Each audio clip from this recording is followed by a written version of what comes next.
Eu sou Chico Soares, professor Chico Soares da UFMG. Ao longo dos anos, eu fui me tornando especialista em avaliação. Por que avaliação? Porque eu sou uma pessoa muito interessada na aprendizagem dos estudantes. Eu entendo que a criança tem o direito de aprender aquilo que ela precisa para ser um cidadão, para ser um bom profissional. Daí vem o meu desconforto com a história atual da avaliação, que ela foi se deslocando do aprendizado e se concentrando na medida. Então, hoje, a gente precisa fazer essa reaproximação. Para isso, a gente precisa usar a tecnologia, usar as inovações que as experiências internacionais estão trazendo para a gente. Construir a partir do que está feito, que tem a sua função, uma avaliação que fique mais próxima da escola, que fique mais próxima da professora na sala de aula. Isso é perfeitamente possível, no entanto, é exigente. Nós temos, para chegar nessa inovação, nós vamos ter que sentar, estudar, colaborar, construir algo novo. Quando nós falamos de avaliação, há duas maneiras importantes de serem explicitadas. Uma é a avaliação da aprendizagem, que é um pouco o que o Brasil faz hoje com suas avaliações externas. A segunda é a avaliação para a aprendizagem, que recebe o nome de avaliação formativa. Qual é a diferença? As duas são avaliações. Nas duas maneiras de pensar, o estudante vai nos dizer se ele aprendeu ou não aprendeu, resolvendo uma determinada tarefa. Mas a avaliação formativa, eu estou preocupado em, primeiro, verificar onde que o estudante está, quão longe o estudante está daquilo que nós gostaríamos que ele estivesse e, crucialmente, como que eu vou ajudá-lo a sair de onde ele está para onde ele deveria estar. Esse salto é que há a ênfase, aquilo que nós queríamos que todo mundo envolvido com a atividade de avaliação tivesse presente. É ajudar o estudante a chegar numa compreensão, numa proficiência melhor. Eu queria dar um exemplo de avaliação e vou utilizar a avaliação da compreensão de textos. A avaliação da leitura, da compreensão de texto, ela é feita no Brasil hoje, mas ela está sendo feita de uma maneira muito instrumental. Primeiro, quando eu digo texto, eu estou dizendo textos autênticos, textos que sejam culturalmente relevantes para os estudantes.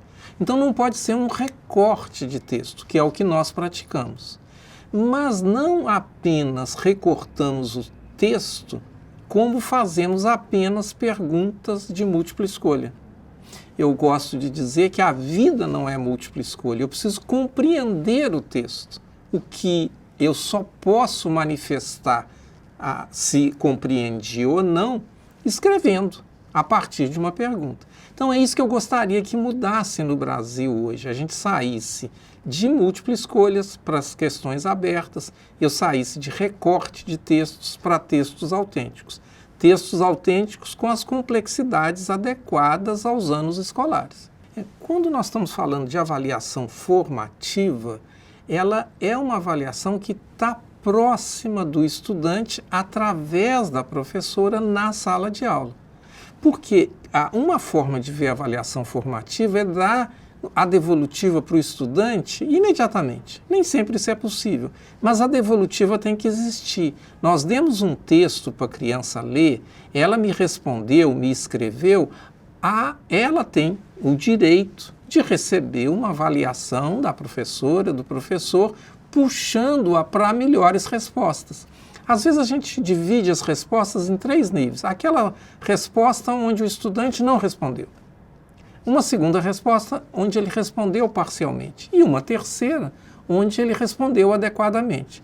No primeiro nível, a criança tem que ser reensinada, ela não aprendeu. No segundo nível, ela precisa ter aperfeiçoamento. E no terceiro nível ela precisa de desafio. Ou seja, a avaliação formativa ela está sempre com uma expressão pedagógica em cima daquilo que foi a resposta dos estudantes. A culminância de qualquer avaliação, mas especialmente da formativa, é a devolutiva, que pode ser mais formal, menos formal, mas ela tem que acontecer. Essa mudança não é fácil. Por que ela não é fácil? Primeiro, porque nós estamos completamente dominados pela ideia da medida. Ou seja, vem um grupo externo, aplica uma prova só de múltipla escolha, essa prova vai para algum lugar e me voltam aqui com alguns indicadores, com alguns gráficos, com algumas coisas. Isso tem utilidade, eu sou o primeiro a reconhecer, mas eu preciso de ter uma resposta que seja uma resposta pedagógica. Eu gosto muito de falar isso. A avaliação numérica sem a tradução pedagógica, ela não tem tanta utilidade.